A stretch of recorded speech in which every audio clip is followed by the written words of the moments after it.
وعلى الله قصد السبيل ومنها جائر।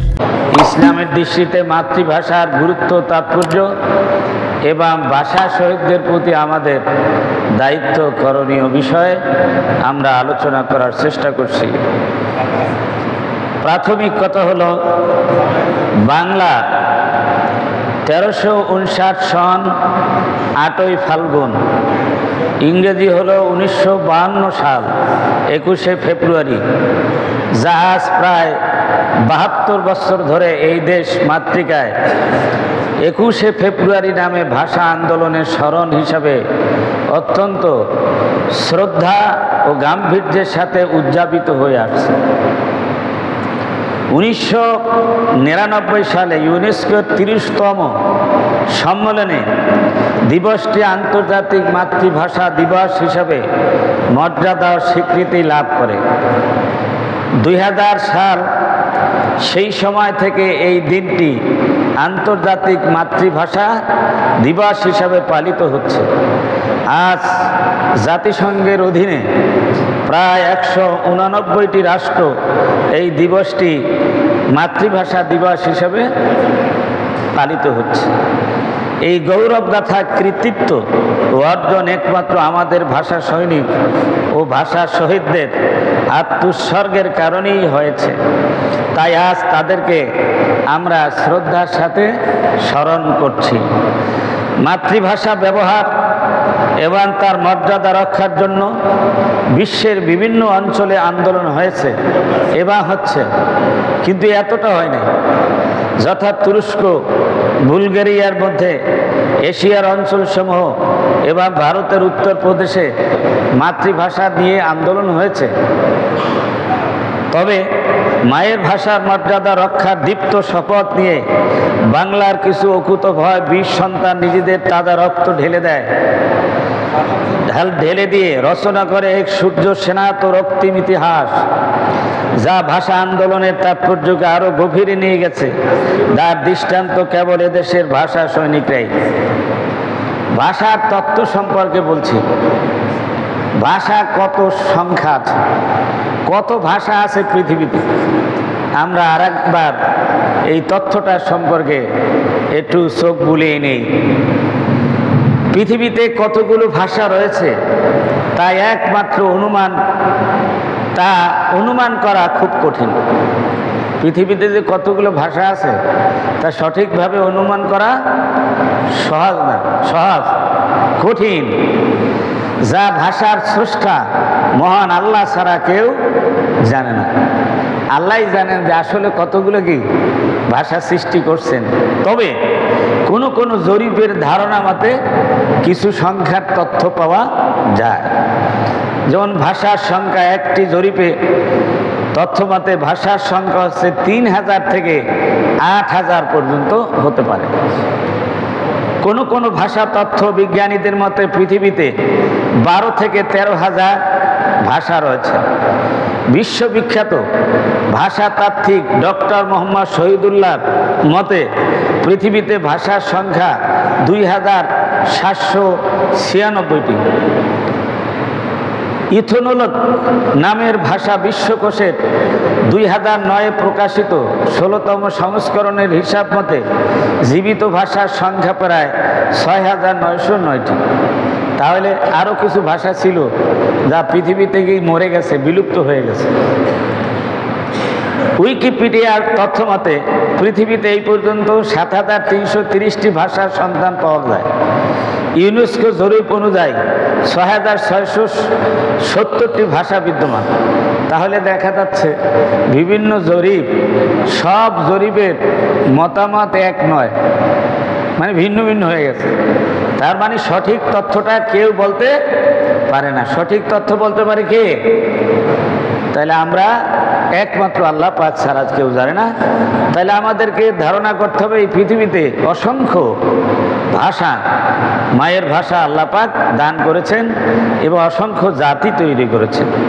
সুতরাং ভাষার তথ্যটা আমরা জানলাম। ভাষা বা মাতৃভাষা এটি হচ্ছে আল্লাহ রাব্বুল আলামিনের সেরা দান। সেরে একটি অন্যতম দানের মধ্যে একটি দান হচ্ছে মাতৃভাষা। মাতৃভাষা আল্লাহ তাআলা অন্যতম শ্রেষ্ঠ নিয়ামত। আর মানুষের ভাষা কৌশল আল্লাহর ইচ্ছাকৃত সৃষ্টি। কোথাও বাংলা, কোথাও ইংরেজি, কোথাও আরবি, কোথাও হিন্দি। এই যে ভাষার যে কৌশল, ভাষার যে উচ্চারণ ভঙ্গি, এগুলি কার সৃষ্টি? আল্লাহ ইচ্ছা করে কি সৃষ্টি করছেন, মানুষ ইচ্ছা করে কেউ বলতে পারবে না। আর কোন এলাকায় কে জন্মগ্রহণ করবে সেইটাও কে দিয়েছেন, কে নির্ধারণ করেছেন? আল্লাহ পাক। আমরা বাংলাদেশে জন্মগ্রহণ করব, এটা নির্ধারণ করছে কে? আল্লাহ। না, আমরা করি না, কে করছেন? আরব দেশে যারা জন্মগ্রহণ করবে, যারা করেছে, তা নির্ধারণ করছে আল্লাহ। সুতরাং আল্লাহ পাক এর এটা ইচ্ছাকৃত সৃষ্টি। নিরুপম পাক প্রতিভার কারণে মানুষ শ্রেষ্ঠ প্রাণী। মনের মণিকোঠায় লুকানো সুখানুভূতি, দুঃখানুভূতি নিমেষেই অন্যের নিকট প্রকাশ করতে পারে। মানুষের সুখের অনুভূতিটা, দুঃখের অনুভূতি সব কিছু বলতে পারে মুখের ভাষা দিয়ে। বোবা মানুষের দিকে তাকালে বোঝা যায় যে ভাষার যে কত গুরুত্ব এবং আল্লাহ পাকের কত বড় একটা নিয়ামত। সে ইচ্ছা করলেই সে কিছু বলতে পারছে না। মানুষ গান গেয়ে, কবিতা আবৃত্তি করে, চমৎকার উপস্থাপনা ও বক্তব্য দিয়ে শ্রোতাকে মুগ্ধ ও বিনোদিত করে থাকে। এই নিয়ামতের প্রতি ইঙ্গিত করে মহান আল্লাহ তাআলা কোরআনুল কারীমে ইরশাদ করছেন, আর রহমান আল্লামাল কোরআন খালাকাল ইনসান আল্লামাহুল বায়ান। রহমান যিনি শিখালেন কোরআন, সিরিজিলেন ইনসান, শিখালেন বয়ান। বলেন আলহামদুলিল্লাহ।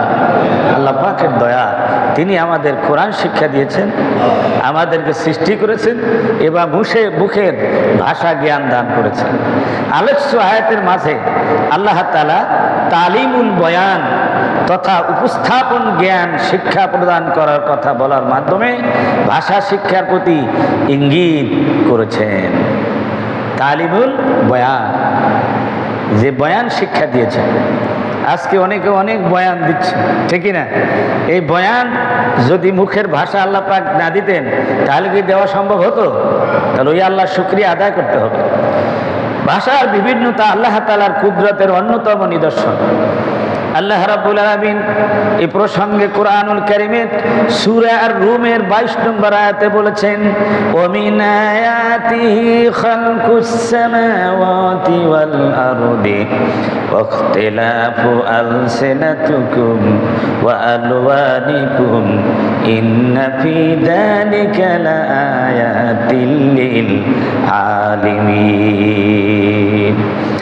আল্লাহ রাব্বুল আলামিনের অসংখ্য নিদর্শনের মধ্যে বিশাল আকাশ সৃষ্টি, এই বিস্তীর্ণ জমিন সৃষ্টি এবং মানুষের ভাষার পার্থক্যতা, রঙের পার্থক্যতা, এগুলি হচ্ছে আল্লাহ রাব্বুল আলামিনের বড় বড় নিদর্শন জ্ঞানবানদের জন্যে। সুবহানাল্লাহ। এগুলি ভাষার বিভিন্নতা, রঙের বিভিন্নতা, এগুলি হচ্ছে আল্লাহ রাব্বুল আলামিনের অসংখ্য নিদর্শনের অন্যতম নিদর্শন। কোটি কোটি মানুষ রং, ভাষা, রুচির বৈচিত্র্য এবং ভিন্ন ভিন্ন ধরন, রূপ সৌন্দর্যে আল্লাহ তাআলার মহিমা ও কুদরতকে সাক্ষ্য দেয়। একজন যে আছে আল্লাহ রাব্বুল আলামিনের সর্বশক্তিমান, এ কথা সাক্ষ্য দিচ্ছে। আল্লাহ তাআলা প্রত্যেক জাতিকে আলাদা আলাদা ভাষা দিয়েছেন। সব ভাষাই আল্লাহ সৃষ্টি। কোনো ভাষাকে কি করা যাবে না, মানে ব্যঙ্গ করা যাবে না। অনেক আছে না যে অনেক দেশের ঢাকাইয়া ভাষা, সিলেটের ভাষা, বরিশালের ভাষা, নোয়াখালীর ভাষা, চাটগাইয়া ভাষা, তারপর একটা বলে কি মানে ব্যঙ্গ করে, ঠিক না? আঞ্চলিক ভাষারও গুরুত্ব আছে, এটা বলবো। সুতরাং এই ব্যঙ্গ করা যাবে না। হযরত আদম আলাইহিস সালামের সৃষ্টির পর তাকে সব ধরনের ভাষা জ্ঞান আল্লাহ রাব্বুল আলামিন শিক্ষা দিয়েছেন। তিনি ছিলেন সমস্ত মানুষের জনক, আবুল বশার হযরত আদম। তিনি সব ভাষা জানতেন, আল্লাহ পাক তাকে সব ভাষা শিক্ষা দিয়েছেন।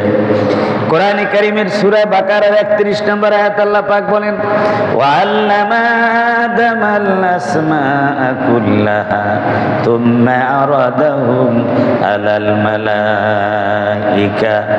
আল্লাহ রাব্বুল আলামিন বলেছেন, আদমকে সমস্ত কিছুর নাম শিক্ষা দিয়েছেন, তালিম দিয়েছেন।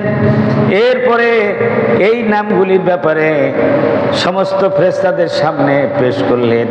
ফাকালা আম্বিউনি বিআসমাই হাউলা ইন কুনতুম সাদিকিন।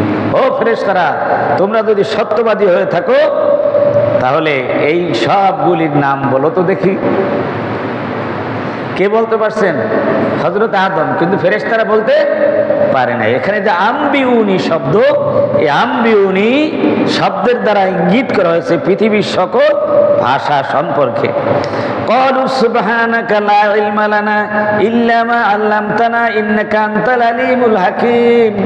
ফেরেশতারা বলল, রব্বুল আলামিন, আপনি যা শিক্ষা দিয়েছেন, জ্ঞান দিয়েছেন, এর থেকে বাড়তি জ্ঞান আমাদের নাই, আমরা তো সবগুলির নাম বলতে পারি না। ক্বালা ইয়া আদামু আম্বিউহুম বিআসমাইহিম। আল্লাহ রাব্বুল আলামিন বললেন এবার আদমকে, আদম রে, তুমি এই সব জিনিসগুলির নাম একটা একটা বলে দাও। সুবহানাল্লাহ। ফালাম্মা আনবাহুম বিআসমাইহিম ক্বালা আলাম আকুল লাকুম ইন্নী আ'লামু গায়বাস সামাওয়াতি ওয়াল আরদ ওয়া আ'লামু মা তুবদুনা ওয়া মা কুনতুম তাকতুমুন। আল্লাহ রাব্বুল আলামিন আদমকে বললেন, আদম তুমি বলো। একটা একটা করে বলে দিলেন। আদম যখন সব বিষয়ের নামগুলি, জিনিসের নামগুলি বলে দিলেন, আর একবার ফেরেশতাদেরকে স্মরণ করাই দিলেন, আদম রে, এ ফেরেশতা, আমি যা জানি আসমান জমিনের এবং তোমাদের প্রকাশ্য এবং লুকায়িত তা তোমরা জানো না। সুবহানাল্লাহ। তোমরা না বলছিলে আদম সৃষ্টিকর্তা না, আদম সৃষ্টির দরকার নাই। দেখো আজকে আদমের মানে গুরুত্বটা কতটুকু, তার শ্রেষ্ঠত্ব কতটুকু। ইলমের মাধ্যমে, জ্ঞানের মাধ্যমে আদমের শ্রেষ্ঠত্ব সমস্ত সৃষ্টির উপরে। বলেন আল্লাহু আকবার। জ্ঞানীরাই শ্রেষ্ঠ, জ্ঞানীরাই কি শ্রেষ্ঠ। তাই প্রত্যেক জাতির কাছেই নিজ মাতৃভাষা অতুলনীয়। আবেগ, মনের কথা তুলে ধরা, হাসি, কান্নার আনন্দ, বেদনা কিংবা বৈরিতা, মিত্রতা, আশা, হতাশার প্রকাশ করে মাতৃভাষায়। মায়ের মতোই ভালোবাসে মাতৃভাষাকে। ইসলামে মাতৃভাষার গুরুত্ব অনেক মর্যাদা রয়েছে। মাতৃভাষার গুরুত্ব শুধু ভৌগোলিক বা ঐতিহাসিক কারণ অবধি সীমিত নয়, বরং ধর্মীয়ভাবে মাতৃভাষার গুরুত্ব অনস্বীকার্য।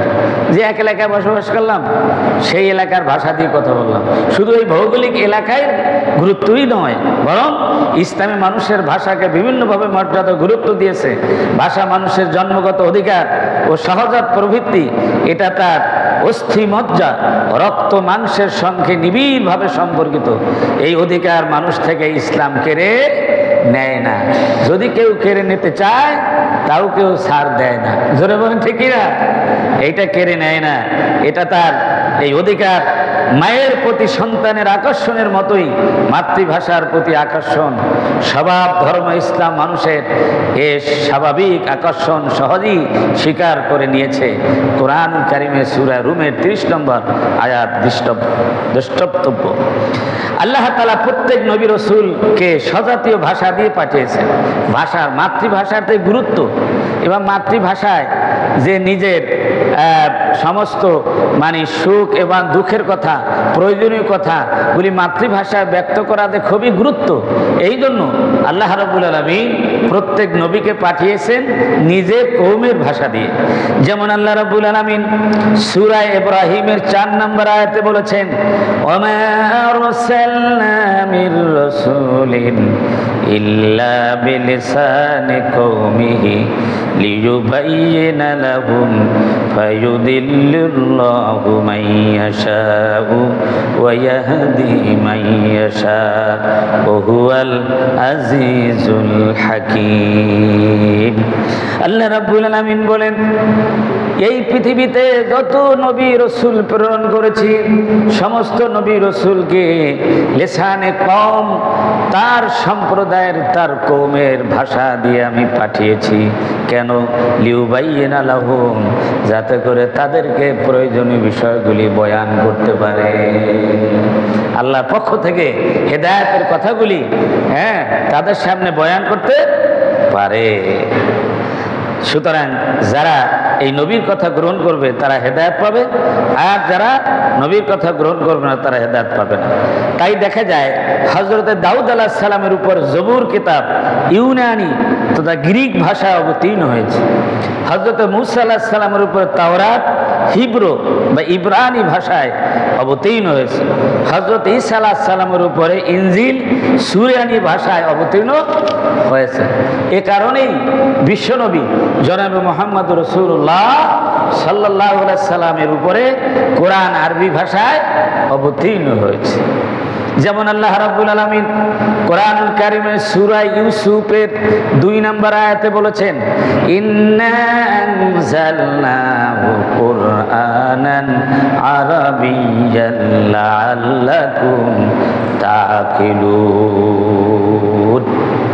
আল্লাহ পাক বলছেন যে আমি এই কোরআনকে অবতীর্ণ করেছি আরবি ভাষা, যাতে করে তোমরা সহজেই বুঝতে পারো। নবীর ভাষা ছিল কি? আরবি। বিশ্বনবীর ভাষা ছিল কি? আরবি। কোরআন অবতীর্ণ হয়েছে তার মাতৃভাষা। ওয়াকাযালিকা আনজালনাহু কুরআনান আরাবিয়্যান ওয়া সাররাফনা ফীহি মিনাল ওয়াঈদ লাআল্লাহুম ইয়াত্তাকুন আও ইহদিসু লাহুম যিকরা।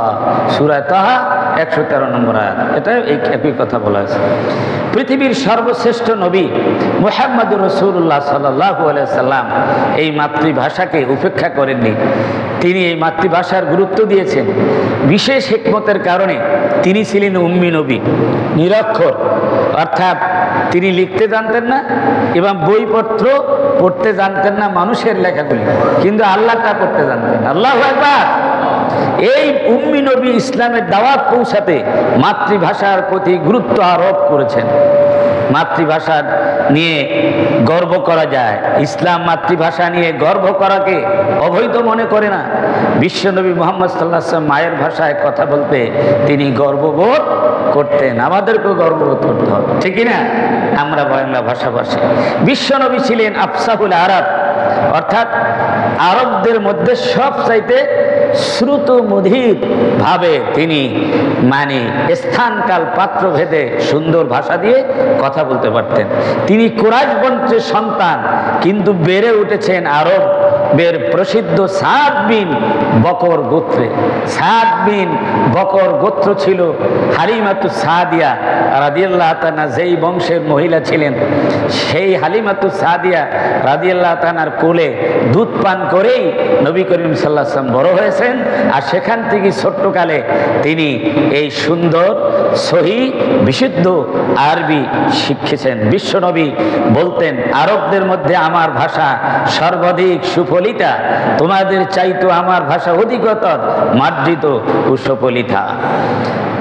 এর কারণ তিনি নিজেই ব্যাখ্যা করেছেন যে এভাবে আরবের সবচেয়ে মার্জিত ভাষার অধিকারী সাদ গোত্র, এই সাদ গোত্র, আমি মানুষ হয়েছি এই সাদ গোত্রে, তাদেরই কোলে আমার মুখ ফুটেছে, আমার কথার মুখ ফুটেছে এই সাদ বংশের কোলে। কার কোলে? হযরতে হালিমাতুস সাদিয়া রাদিয়াল্লাহু তাআলা আনহা। তাই আমি সর্বাধিক সুফলিত ভাষা ব্যক্ত করছি। কাজী মাতৃভাষা নিয়ে গর্ব করা যায়। তাই মাতৃভাষায় দক্ষতা অর্জন করা একটি সুন্নাত, ইয়া একটি ইবাদত বটে। বলেন আল্লাহু আকবার। মাতৃভাষায় দক্ষতা অর্জন করা এটা নবীর সুন্নাত এবং এটা একটা কি ইবাদত। বলেন আলহামদুলিল্লাহ। এই বনু সাদ নামে একটা নতুন থানা করছেন সৌদি সরকার। এইটা তায়েফ থেকে 100 কিলোমিটার দূরে। আমরা দুবার গিয়েছি।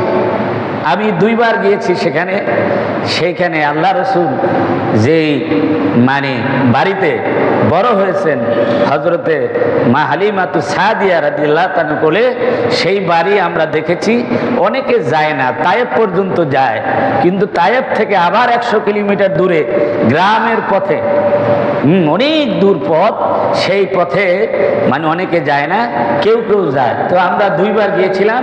তো সেই বাড়ির ধ্বংসাবশেষ কিছু কিছু আছে, সব কিছু আগের মতো কি নাই, আমরা দেখে এসেছি। সুতরাং নবী করিম সাল্লাল্লাহু আলাইহি সাল্লাম ছিলেন মানে আফসাউল আরব, আরবদের মধ্যে সবচাইতে বিশুদ্ধ ভাষী। বলেন আল্লাহু আকবার। যত্ন সহ মাতৃভাষা লালন তথা শুদ্ধভাবে জানা এবং চর্চা করা মাতৃভাষার প্রতি গুরুত্বের অনিবার্য দাবি। অনেকে ইচ্ছা করে এই মাতৃভাষায় সুন্দরভাবে কথা বলতে পারলেও বলে না, এটা ঠিক না। মাতৃভাষার চর্চা, একে উন্নত করার অধিকার রয়েছে। শুদ্ধভাবে মাতৃভাষা বলতে ও লিখতে পারা যে কোনো দায়িত্ব সচেতন নাগরিকের কর্তব্য। বিশেষ করে মুবাল্লিগ, দায়ী এবং বক্তা এবং জনপ্রতিনিধিদের জন্য এই বিশুদ্ধ ভাষা শিক্ষা করা দরকার। আপনি যে ডিস্ট্রিক্টের যে এলাকারই হন না কেন, কিন্তু আমাদের জাতীয় ভাষা বাংলা ভাষা সুন্দরভাবে শিখতে হবে। আপনি হেক্কা হুক্কা যদি বলেন মানে জাতীয় সংসদে গিয়ে, তাহলে তো মানে সমস্যা হয়ে যাবে। জোরে বলেন ঠিকই না? সুতরাং এই ভাষাগুলি আমাদের শিখতে হবে। বিশেষ করে যারা জনপ্রতিনিধি, যারা বিভিন্ন অফিসে কথা বলেন, অধীনস্থদের সামনে কথা বলেন, আপনারা আঞ্চলিক ভাষা পরিহার করতে হবে। সেখানে জাতীয় ভাষা কি ব্যবহার করতে হবে। আঞ্চলিক ভাষা যেখানে বলা যায় সেখানে বলতে হবে, আঞ্চলিক ভাষা একদম পরিহার করবেন না। মূল আরবি ভাষা এক হলো, আরবদের গোত্রে ভেদে উচ্চারণ এবং পঠন রীতির মাঝে কিছুটা পার্থক্য আছে। যে আমাদের দেশে বিভিন্ন বাংলা ভাষা হওয়ার পরও বিভিন্ন এলাকার ভাষা বিরকম না। কোনায় যাও, কমে যাও, কন্ডে যাও, নানান রকমের কথা আছে না নাই? কি বলেন? কেন আছো, কেমন আছো, গম আসুনি, এরকম ভাষার বিভিন্নতা কি আছে, এটা থাকবে। আল কোরআন মূলত ভাষা উচ্চারণ রীতিকে প্রাধান্য দিয়েই অবতীর্ণ হয়েছে। তাই ইসলাম ভাষাগত আঞ্চলিকতা তথা মাতৃভাষার প্রতি এই গুরুত্ব দিয়েছে যে আল কোরআন আরবের বিভিন্ন পঠন রীতিতে পাঠ করার অনুমতি দেওয়া হয়েছে। এই জন্য কোরআন পাঠ 7 কেরাত পঠন রীতি প্রচলিত আছে। বলেন আল্লাহু আকবার। কোরআন শরীফকে 7টা পঠন রীতিতে 7 ভাবে পড়া যায়। আপনারা শুনছেন 7 কারি 14 রাবি, 7 কারি 14 রাবি, অর্থাৎ 7টি পঠন রীতিতে কোরআন শরীফ পড়া যায়। যেটা সবচাইতে প্রসিদ্ধ পঠন রীতি, সেটাই আমাদের সমাজে বাংলাদেশে আমরা চালু আছে। ওসমান রাদিয়াল্লাহু তাআলা একটা পঠন রীতি চালু করেছিলেন, সেইটাই সারা বিশ্বে কি ব্যাপকভাবে আছে। তাছাড়াও আঞ্চলিকভাবে আরবরা এই পঠন রীতি 7টি পঠন রীতি কি আছে। ক্বালা রাসূলুল্লাহ সাল্লাল্লাহু আলাইহি সাল্লাম উনজিলাল কুরআন আলা 7 আহরুফিন, কোরআন শরীফ অবতীর্ণ হয়েছে 7টি পঠন রীতিতে, আরবদের 7টি আঞ্চলিক ভাষায়। বলেন আল্লাহু আকবার। মাতৃভাষার প্রতি আকর্ষণ ও ভালোবাসা মাতৃভূমির প্রতি প্রেমের ন্যায় ঈমানের অঙ্গ হিসেবে গণ্য করা যায়। ভাষা বিকৃতি চলবে না, ভাষা বিকৃতি করা চলবে না, এটা কোরআন সমর্থন করে না। ভাষার নিয়ামতের যথার্থতা মূল্যায়ন ও কদর করা উচিত। যেমন আল্লাহ রসুল বলেছেন, ক্বালা রাসূলুল্লাহ সাল্লাল্লাহু আলাইহি ওয়াসাল্লাম ইন্না মিনাল বয়ানি লা সিহরা। বক্তব্য, বয়ান, এটা হচ্ছে জাদুর মতো, জাদুর মতো আকর্ষণ করে। জোরে বলেন ঠিকই না? সকলের বয়ান তো একরকম না, কিন্তু কোন কোন বয়ান এমনও আছে যে মানুষকে মধুমক্ষিকার মতো, যেরকম মধুমক্ষিকায় মধু আহরণ করে মধু চাকে যেমন জমায়েত হয়, তেমনি মানুষগুলি বক্তৃতার আকর্ষণে মানে এরকম। আমাদের দেশে এরকম অনেক কোরআনের পাখি জন্মিয়েছে। জোরে বলেন ঠিক না? সুতরাং এই সুন্দর বক্তব্য এইটা আমরা বাংলা ভাষায় যেন দিতে পারি।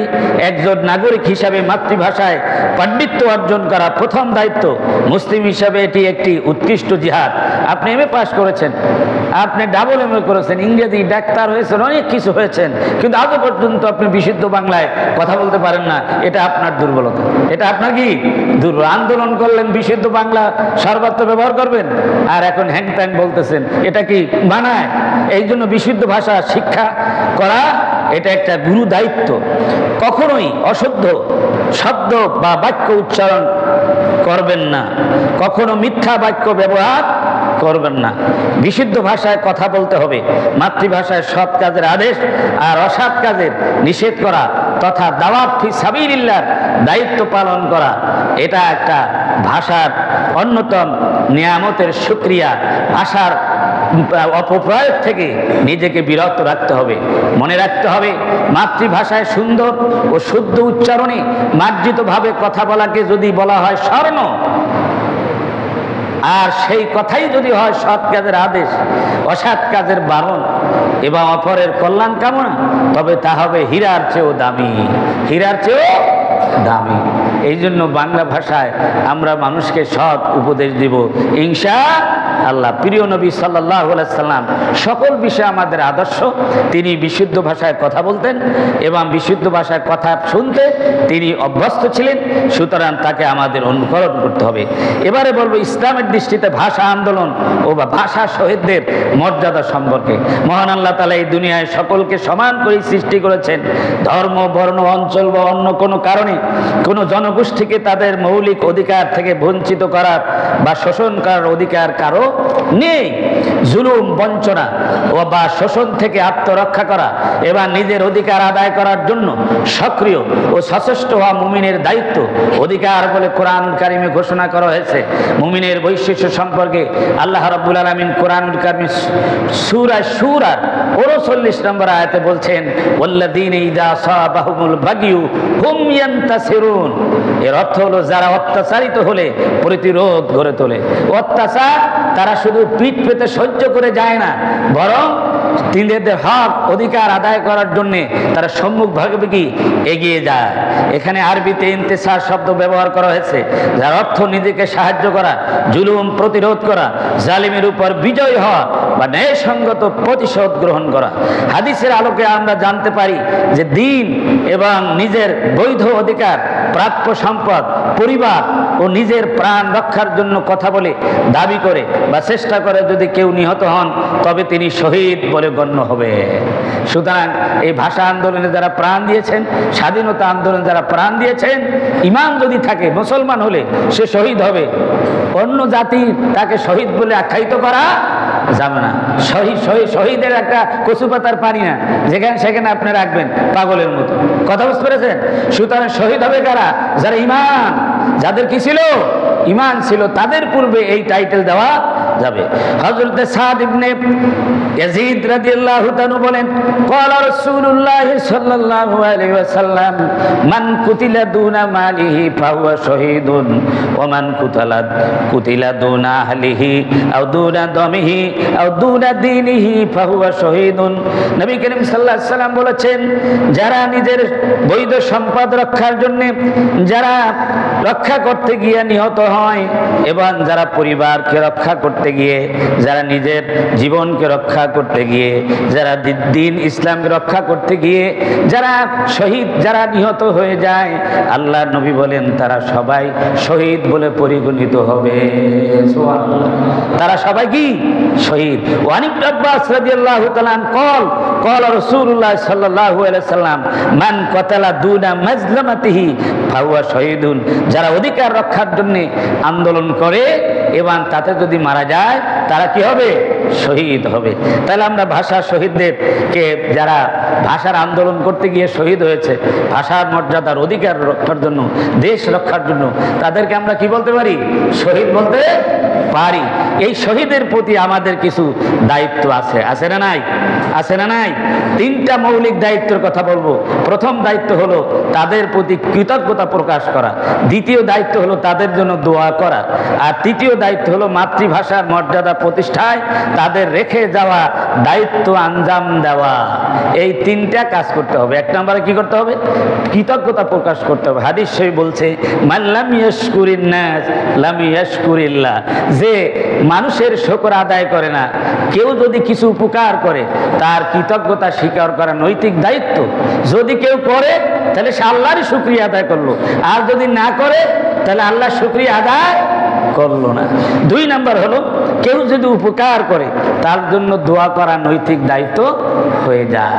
এই জন্য আমরা ভাষা শহীদদের রোহের মাগফিরাতের জন্য এবং জান্নাত লাভের জন্য তাদেরকে আমরা দোয়া করব, সাথে সাথে আমরা তাদের প্রতি কৃতজ্ঞ হব। এবং তিন নম্বরে হচ্ছে যে তাদের জন্য কি করা, তাদের রেখে যাওয়া দায়িত্ব আমাদের কি করা, পালন করা। সম্মানিত উপস্থিতি, অত্যন্ত দুঃখজনক বিষয় হলো এই সকল শহীদদের জন্য দোয়া করার পরিবর্তে আমরা তাদেরকে নিয়ে এমন সব কিছু কাজ করি যা ইহুদি খ্রিস্টান বিজাতীয়দের অন্ধ অনুকরণ ছাড়া আর কিছু নয়। কথা বুঝতে পারছেন? যেমন শহীদ মিনারে ফুল প্রদান, খালি পায়ে হাঁটা, নীরবে 1 মিনিট দাঁড়িয়ে থাকা ইত্যাদি কর্মের মাধ্যমে শহীদদের স্মরণ করি, তাদের প্রতি শ্রদ্ধা জ্ঞাপন করি, এটা সঠিক নয়। মনে রাখবেন, নগ্ন পদে গমন করা, বেদিতে ফুল অর্পণ করা, নীরবে দাঁড়িয়ে থাকা ইত্যাদি কর্ম আর্য ইউরোপীয় সভ্যতায় তাদের ধর্মের ইবাদত বা পূজা অর্চনার অংশ বিশেষ। আমরা কি খোঁজ রাখি? একটা পাই আর সেইটা নিয়ে কি আমরা দৌড়াই, 1 মিনিট দাঁড়ায় থাকি, 1 মিনিট নীরবে দাঁড়ায় থাকে। কি লাভটা হবে বলুন তো দেখি? কোনো লাভ আছে? যদি সূরা ফাতিহা শরীফ, ইখলাস শরীফ, দরুদ শরীফ পাঠ করে তার জন্য দোয়া করি, তাইতে লাভ হবে। জোরে বলেন ঠিকই না? এইভাবে 1 মিনিট কেন, একজন আপনি 1 মাস দাঁড়ায় থাকলো, 4 পয়সার কোনো কি হবে না, উপহার হবে না। আমরা আমাদের শহীদদের ক্ষেত্রে এগুলি করতে পারি না, বরং দোয়া করতে হবে। তৃতীয় হলো, মাতৃভাষার মর্যাদা প্রতিষ্ঠায় আমাদের কি করতে হবে? এগিয়ে আসতে হবে। সম্মানিত ভাইরা আমার, সময় শেষ হতে চলেছে, এই জন্য আমি আলোচনা গুটিয়ে ফেলতেছি যে আরো অনেক কিছু আলোচনার বিষয় ছিল, কিন্তু সর্বশেষ যে জিনিসটি বলবো সেটা হলো ভাষা আন্দোলনের মাসে হক এবং আমাদের করণীয়।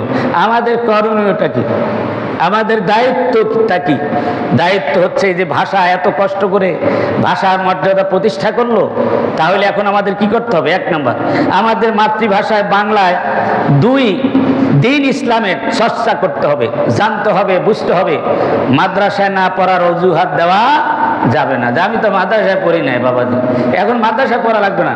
মাদ্রাসায় পড়া ছাড়াই বাংলাতে, ইংলিশে এরকম অনুবাদকৃত কোরআন হাদিস পাওয়া যায় কিনা? জোরে বলেন, যায় কিনা? তাহলে আমরা পড়তে সমস্যা কি? সেখান থেকে আমরা পড়বো, তাহলে এই ভাষার একটা মর্যাদা রক্ষা হবে। 2 নম্বর, আল কোরআনের অনুবাদ বাংলায় পড়তে হবে, তাফসীর সহ পড়তে পারলে উত্তম হবে। প্রত্যেকের বাসা বাড়িতে কোরআনের অনুবাদ গ্রন্থ থাকা একান্ত প্রয়োজন। বাংলা ভাষায় কোরআন হাদিস সহ ইসলামের জীবন ঘনিষ্ঠ অনেক গুরুত্বপূর্ণ গ্রন্থের অনুবাদ ভাষার মাসের অর্জন। ভাষার মাসে যত অর্জন, এই যে ভাষা পাওয়ার কারণেই তো আমরা এগুলি অনুবাদ পাইছি, ঠিকই না?